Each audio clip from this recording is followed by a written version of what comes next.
What's going on, guys? It's Jimmy here. Some pretty crazy stuff here happening today. We'll start with, I got several of them here, so you're not going to believe this stuff. We'll start with this first one here. Okay, first, after the Supreme Court struck down the $10,000 to $20,000 of student loan forgiveness, the Biden administration announces $39 billion in student loan debt relief for approximately 800,000 borrowers. You're thinking, how can they do this? Well, they just did. Here's some of the details. Some people are like, hey, this is great. Some people are like, this is not great because this is $39 billion. Here's the details.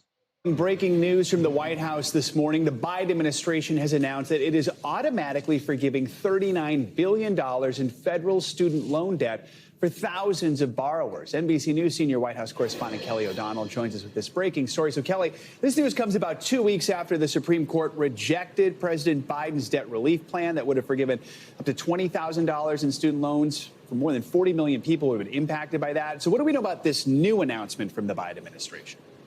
Well, Joe, when the Supreme Court put that plan from the Biden administration on the shelf, saying that was not lawful, they could not go forward, the president and the Department of Education were looking for other ways within the law that they could argue where they have authority to try to relieve some of the burden. And so the Department of Education today is announcing this plan, which looks at a system that connects repayment of loans to people's income level. And it found that there was an administrative flaw, they say, in the system over the years that needed to be updated and fixed. And this is under the powers under the Higher Education Act and within the authority of the department secretary.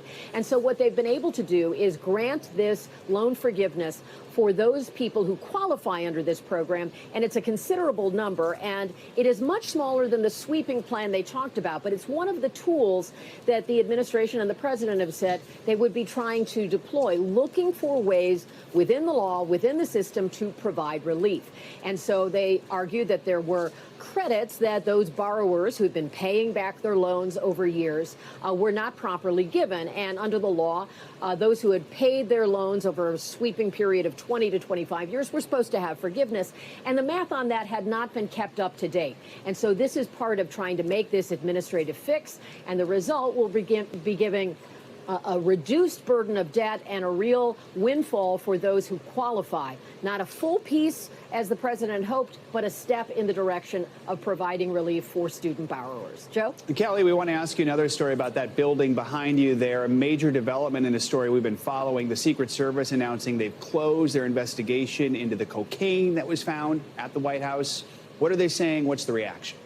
Well, it's not even quite 2 weeks yet since that small baggie of cocaine was found inside a working entrance. I call it a working entrance because it's a place that's not used for ceremonial moments, but for people getting inside the West Wing on West Executive Avenue.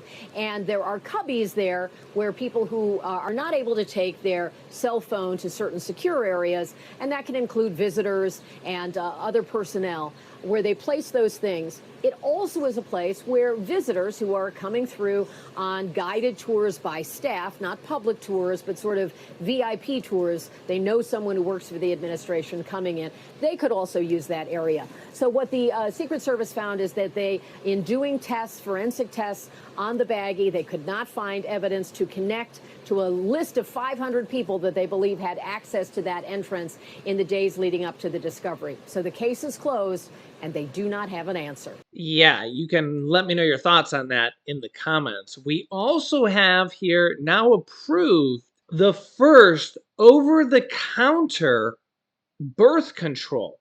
The FDA approved the first over-the-counter birth control, which will allow more women and girls to prevent unintended pregnancies without a prescription. So this is going to be very big news. This will save people money without having to go to the doctor, without having to get a prescription. They can be more private about this. The pills manufacturer, Paris-based HRA Pharma, said the contraceptive would most likely be available at stores and online retailers nationwide in early 2024. early 2024. It was first approved by the FDA as a prescription in 1973. O-pill, it's called.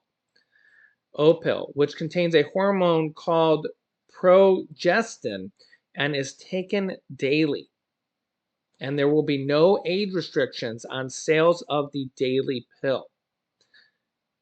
Very interesting. But the FDA has approved this, but it looks like it will be available at stores and online retailers as early as 2024. So this could be very convenient for millions of people here. You might be able to literally just order it online at like Walmart online, CVS online, or just walk into a store without getting a prescription or going to a doctor. Let me know your thoughts on this. Also, an absolute absurd story going on today.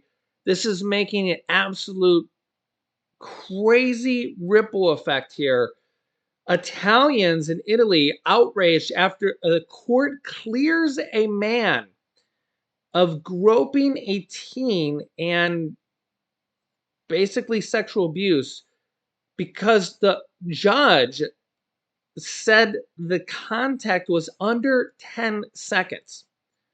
And people are going absolute nuts over this. Italians are using social media to denounce a court verdict clearing a school janitor of sexual assault, sexual charge for groping a 17-year-old student because it only lasted around 5 to 10 seconds. And the judge basically said that that was okay.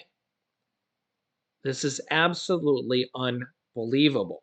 And this is pretty serious here because the teenager said the man came up from behind her as she was pulling up her trousers while walking with a friend. So it's just maybe pulling them up a little bit, okay?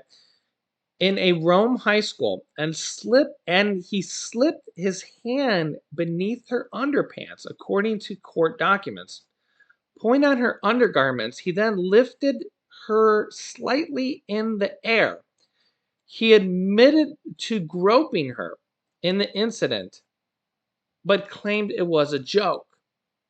A court in Rome ruled last week that the groping was just a few seconds and said the judge said it wasn't sexual and that it was so brief that his argument that it was a joke and convincing even if it was inopportune.